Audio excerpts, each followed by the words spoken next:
2008, 2009, I started reading this series. So a lot has changed in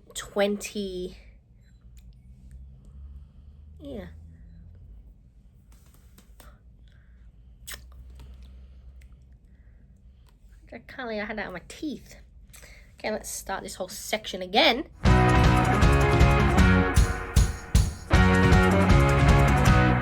Welcome back to my channel, and today I'm bringing you my March 2025 TBR. So this is the monthly video where I pick my TBR for the month, and I have been utilizing readathons that are currently happening within the booktube universe to help select these books, which I will be continuing with today. But before we get into discussing what I'm going to be reading in March, let's first discuss how I went with my February TBR utilizing the prompts from Romantasyathon. Romantasyathon is a week-long readathon that's hosted by Tori between the pages. I'll have Tori all linked down below, as well as the introductory announcement video for this readathon. But I decided to utilize it to help me select the books I would read throughout February.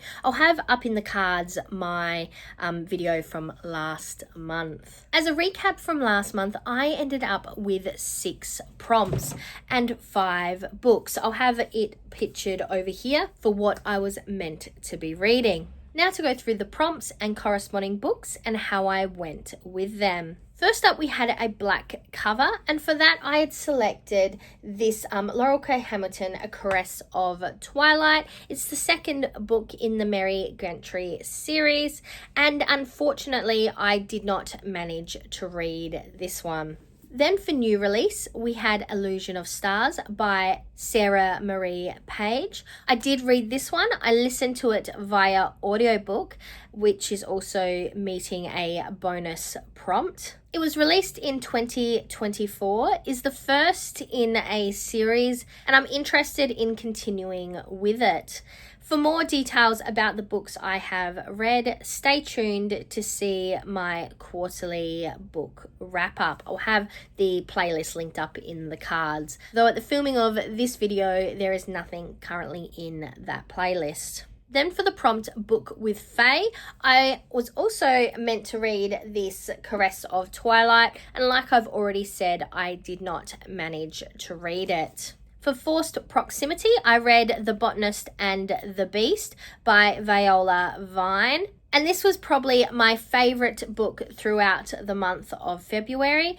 I did enjoy it, and I actually gave it 4 stars. Then for Out of Your Comfort Zone, I did read Between Mischief and Magic by Marissa Sorrillo. I did enjoy this book, and though it was a life or death situation, I didn't feel like the stakes were really that high.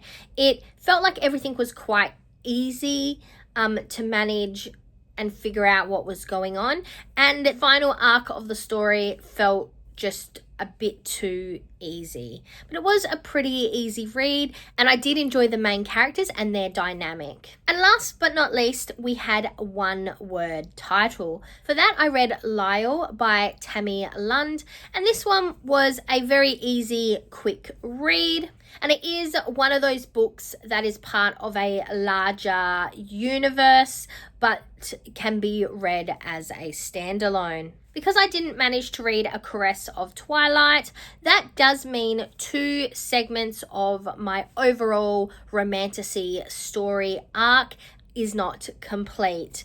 So I decided to double up on some of the books I did read. So for a book with a black cover, I am utilizing Illusion of Stars to meet that criteria. And then for a book with Fae, I am utilizing Between Mischief and Magic to meet that criteria, as the world does have fays in it and one of the main characters is a nymph. So that means my storyline goes as followed. I shall be wearing this dress to the ball. My background is fae.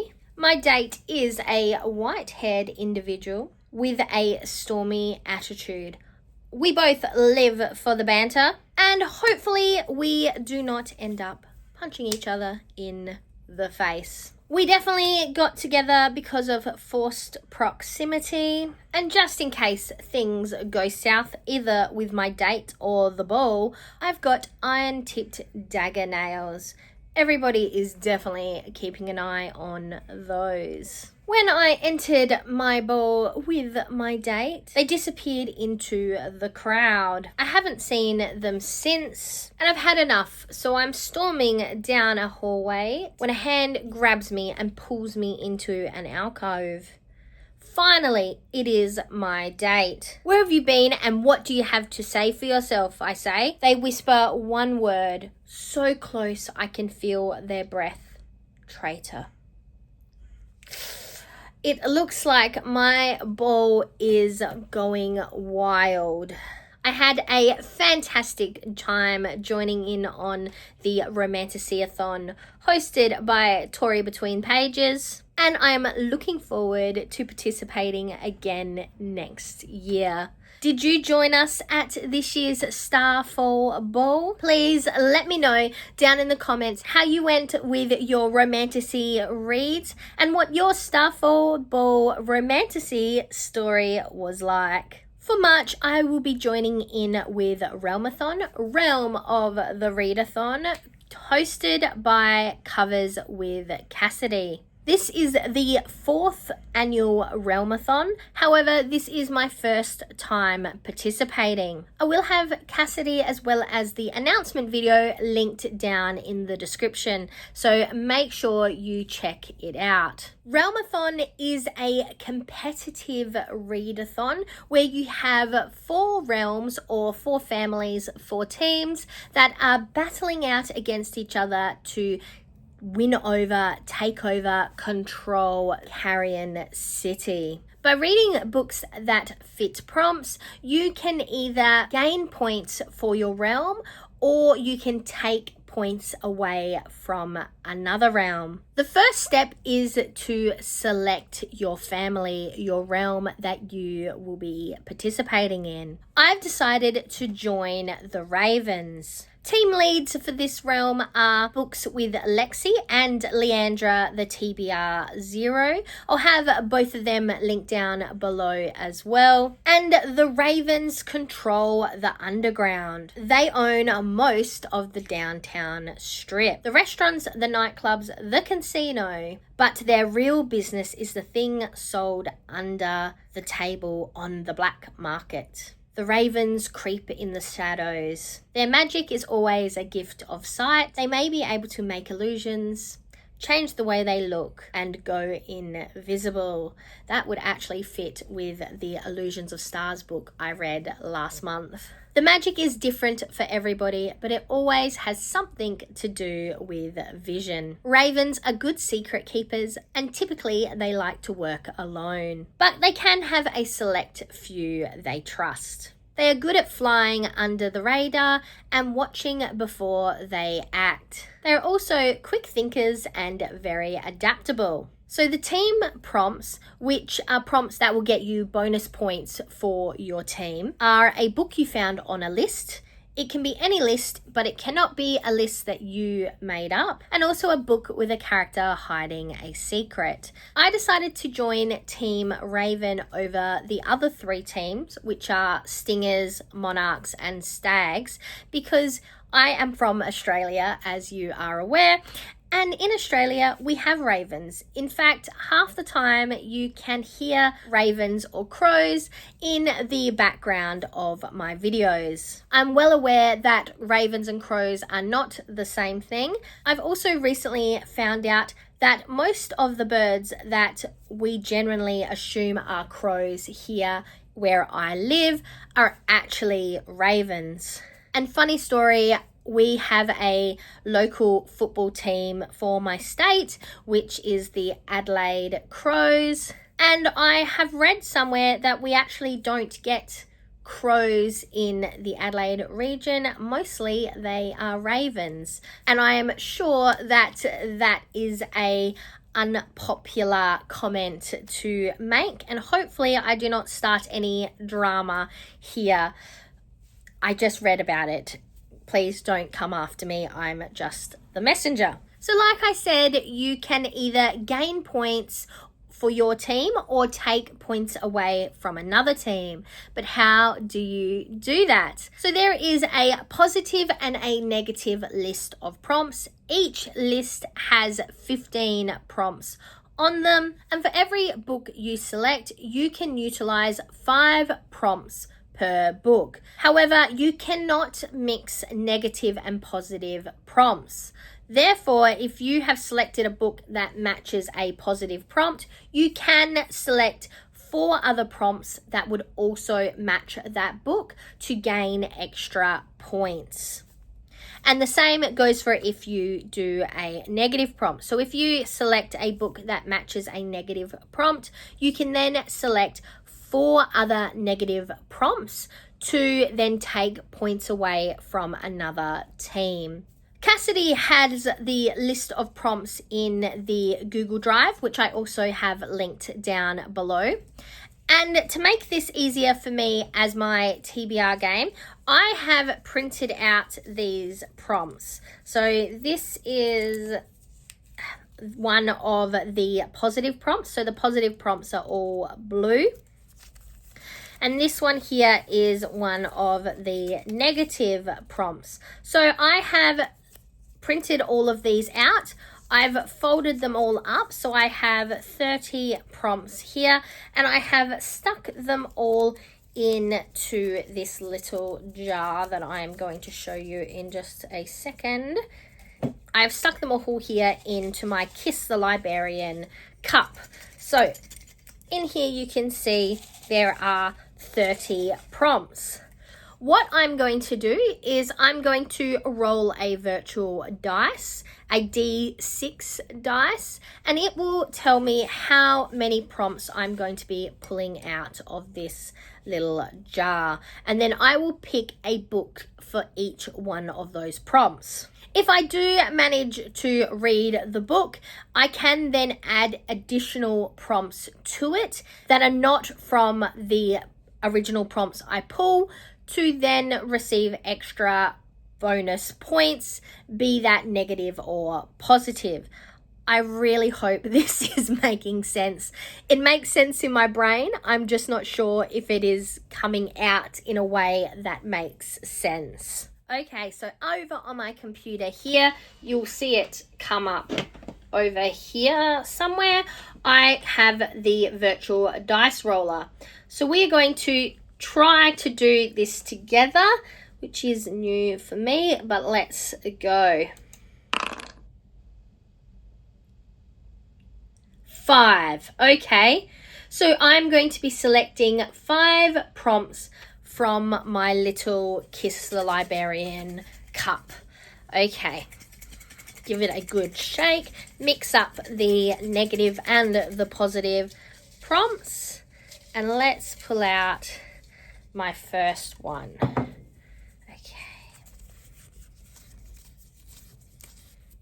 All right, it is a positive prompt, and it says recruit a new pledge. So a new to your TBR book. Up to some interpretation, but mostly recently hauled a new release, a book you recently found out about. Okay. Let's see what I selected for this. So I have become a huge fan of the Stuff Your Kindle days, especially in light of the current controversy regarding Amazon. So for the prompt recruit a new pledge, I decided to utilize the most recent books I got, which was part of the Stuff Your Kindle day that was on the 28th of February. So I'm going to be reading The Witch of the Prophecy. This is by Victoria Jane.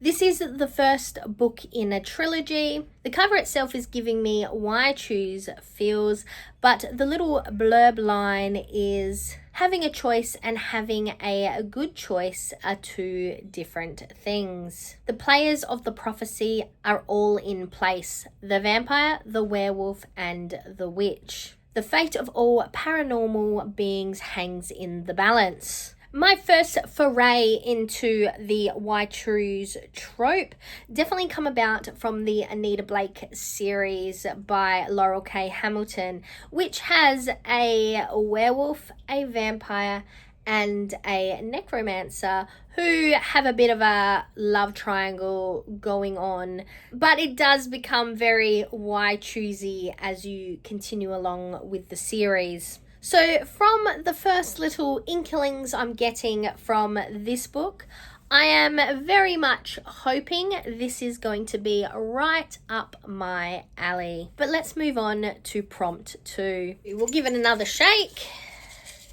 Put my hand in here. Oh, I've got 2. Here we go.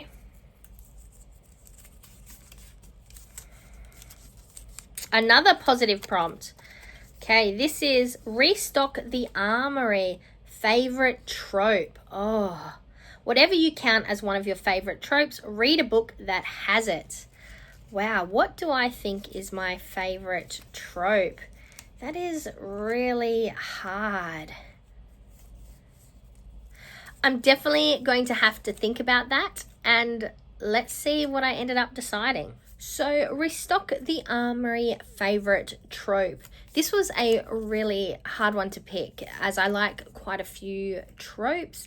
I'm a big fan of the why choose, but as you already know, I've already picked what I suspect is going to be a why choose for the first prompt, and I didn't want to just kind of have the same thing over and over again. I love a lot of fantasy tropes, but I thought I would do something a little bit different than I have in the past. I'm a big fan of the trope coming of age. I decided to go with a classic coming of age book, The Catcher in the Rye by J.D. Salinger. So this one will be my book for favorite trope. Prompt number 3. Let's hope I can manage to get a negative one, because I wouldn't mind having a negative one. Okay. This is a negative one. How perfect was that? Bar fight. Violent word in the title. Oh, okay. Up to interpretation of what you think a violent word is. Think blood, murder, war, fear, death. Okay.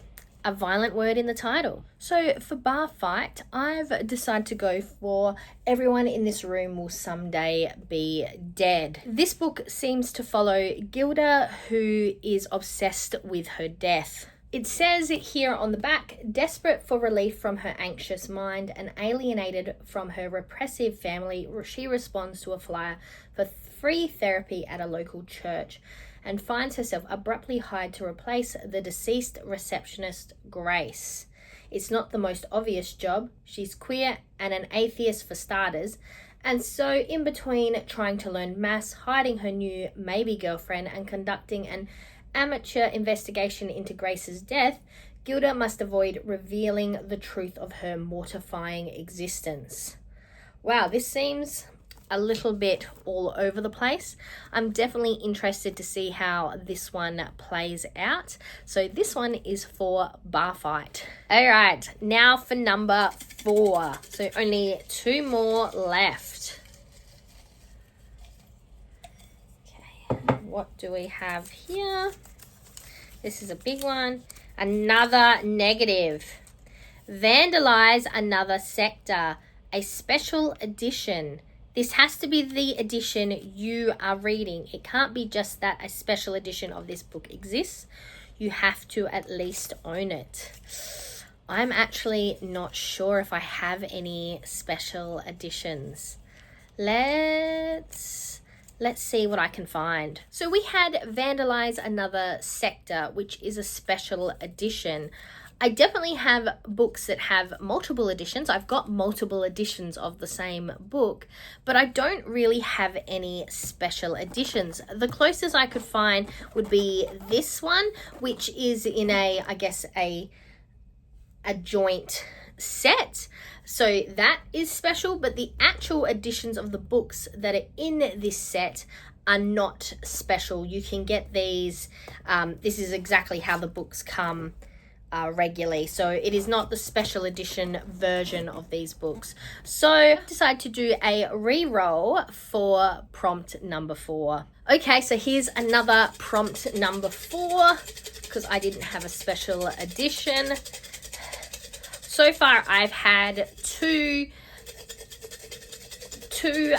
negatives and 2 positives. I wouldn't mind if this one was another positive. Let's see, what do we have here?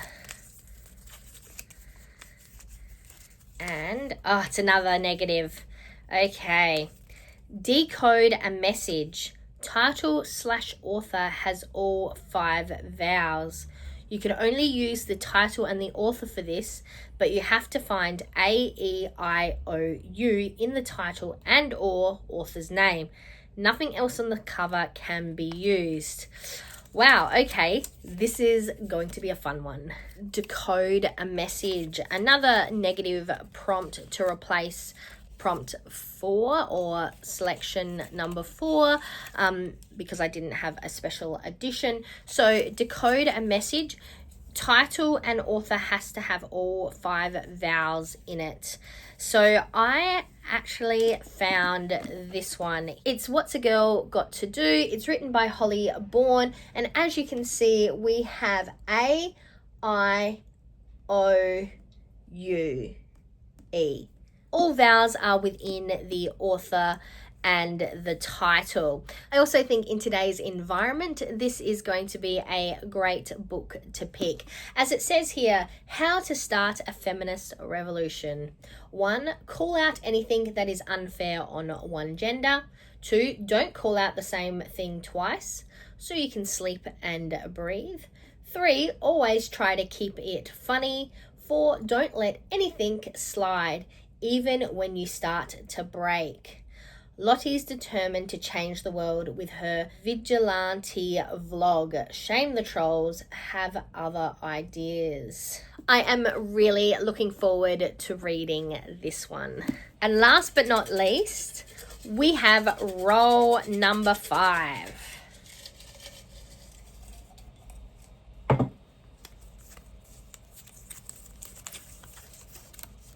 Oh, another negative. Plan a coup, a 5-star prediction.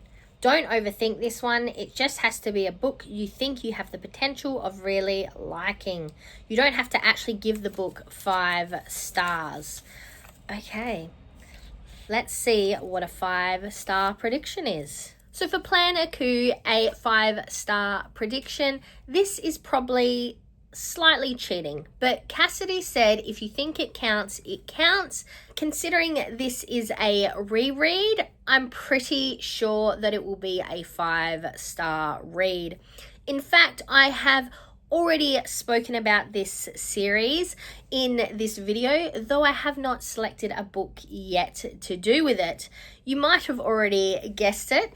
It is the first book in the Laurel K. Hamilton, Anita Blake Vampire Hunter series. So I started reading this series back in maybe 2008, 2009, and a lot has changed in the 10-ish years since then.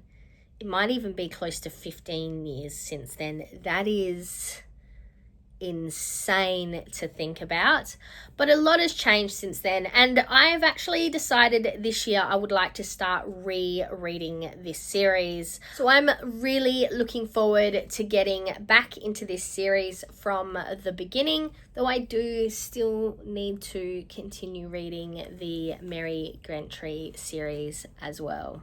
So this month's TBR has these 4 books plus the 1 ebook on it officially, though I am hoping to get a few things read so I can manage to get some points for my realm, especially considering majority of these are going to be minus books. So I'm going to be reading a lot, taking a lot of points away from other teams. So hopefully I'm actually going to be able to read some that will bring points to my team. Make sure you check out Covers with Cassidy, and if this interests you, please make sure you join in. Like I said, I am a part of Team Raven. Outside of the readathon, I still need to speak on my Advent Calendar Challenge. So just a reminder, within this challenge, I have 12 books that have been wrapped, and my aim is to read 12 of these throughout the year. The books were randomly selected by my husband and have been numbered 1 through to 12.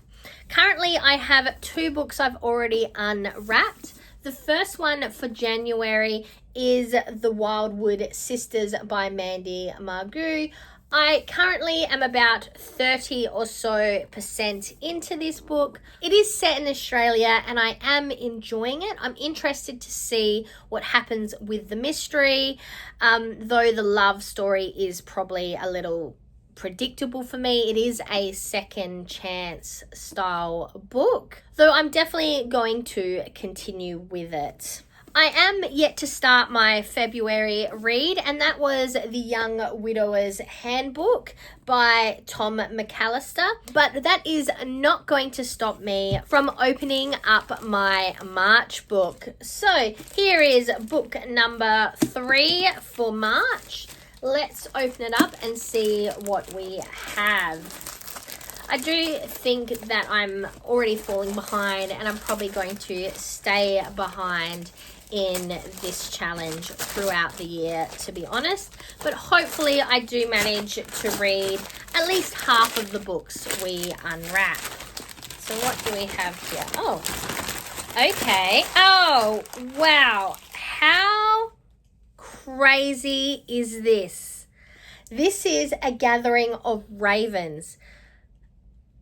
When this book was wrapped, this is insane. When this book was wrapped, it was just after Christmas. And like I said, my husband randomly selected them. I wrapped them with my eyes closed. He then randomly numbered them. So even the books that he was handing me were probably not in number order. And yet somehow A Gathering of Ravens by Scott Oden ends up being the book for March, which is when I'm participating in Realmathon in Team Raven. It just was meant to be. I'm definitely thinking I might up this a little bit on my reading list, and I might have to push these other 2 down a little bit because I feel like I have no choice but to read this one in March. I am really looking forward to my reading journey throughout March. I'm absolutely loving doing these TBR lists, also participating in these readathons. I'm having so much fun.